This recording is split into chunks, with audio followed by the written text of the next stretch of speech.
ఈ week eliminate అవ్వబోయేది మాధురి గారు will be eliminated from Bigg Boss season 9. మీరు ఇది నమ్మాల్సిందే.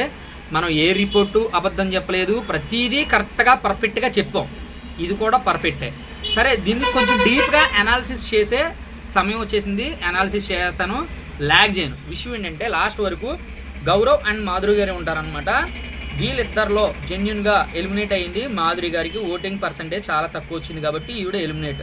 కానీ బిగ్ బాస్ అనౌన్స్మెంట్ చేస్తారు, తనుజ నీ దగ్గర గోల్డెన్ బ్రజర్ ఉంది, ఇది ఈ వీక్ వాడతావా, లేదంటే నెక్స్ట్ వీక్ వాడతావా, లేదు ఈ వీకే లాస్ట్, ఈ రోజే యూజ్ చేయాలి అని చెప్పంటే అప్పుడు తనుజ మాధురి గారిని సేవ్ చేసి గౌరవ్ని ఎలిమినేట్ చేసే ఛాన్స్ ఉంది. లేదు నెక్స్ట్ వీక్ నువ్వు వాడుకోవచ్చు ఎవరికైనా అనుకుంటే తనుజ యూజ్ చేయకుండా ఉంటుంది. ఇది 100% మాధురి గారు అయితే విల్ బి ఎలిమినేటెడ్. రాసి పెట్టుకోండి.